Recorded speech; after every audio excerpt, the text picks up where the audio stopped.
اگر 60 سال زندگی ہے تو روزانہ 8 گھنٹے تو ہم سوتے ہیں، تو 20 سال تو سو کے نکل گئے، باقی 40 سال بچے۔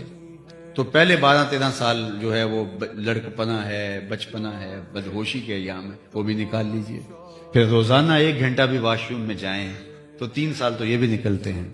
میرے ایک دوست نے بتایا کہ حساب لگا کے کہ 17.5 یا 18 سال بچتے ہیں۔ اصل زندگی، نیند کو نکالیں، لڑکپن کو نکالیں، بڑھاپے کے دھکوں کو نکالیں، واش روم میں گزرے ہوئے وقت کو نکالیں، تو جو بچتا ہے زندگی کا، 60 سالہ زندگی کا جو ہم نے گزارنا ہے وہ 18-20 سال ہے، 25 سال لگا لیں۔ یہ ٹوٹل زندگی ہے، اس کو احتیاط سے گزارنا ہے، صرف 25 سال۔ اور آخرت کا ایک دن 50,000 سال کا ہے، 50 سال کا نہیں، 50-100 سال کا نہیں، 50,000 سال کا ایک دن، اور اس کے بعد نہ ختم ہونے والی زندگی۔ اور یہ ساری زندگی جو ہے جو ہم گزار رہے ہیں، یہ زندگی 25 برس ہے۔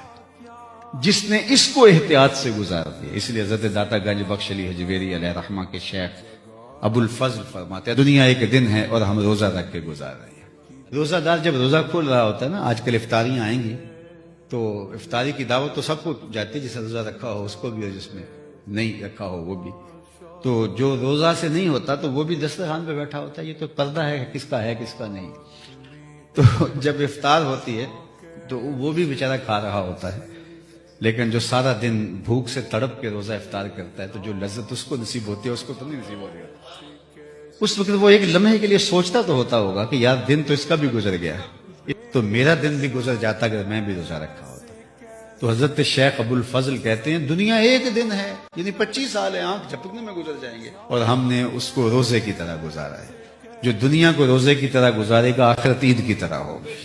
تو یہ مختصر زندگی، یہ تھوڑا سا دورانیہ، اس کو احتیاط سے گزارنا ہے۔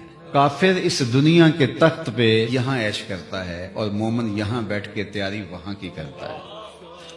اس لیے کافر جب جاتا ہے تو وہ کہتا ہائے مجھے کدھر لے جا رہے ہو، مجھے کدھر لے جا رہے ہو، اور مومن کا جب جنازہ اٹھتا تو وہ کہتا دیر نہ کرو وہاں تو میرا انتظار ہو رہا ہے۔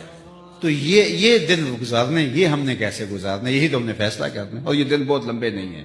دیکھو ہم ان بزرگوں کو قبر میں اتار چکے ہیں جن کے لیے آج جمع ہوئے ہیں، کل ہم بھی اترنے والے ہیں، اور ہمیں نہیں پتا ہمارا اٹھنے والا اگلا قدم کہاں ہوگا۔ زندگی تیزی کے ساتھ آگے بڑھ رہی ہے اور میں اور آپ لمحہ لمحہ موت کے قریب ہو رہے ہیں۔ قبل اس سے کہ وہ وقت آئے کوئی حجت باقی نہ رہے، مجھے اور آپ کو اپنے اعمال کی اصلاح کریں۔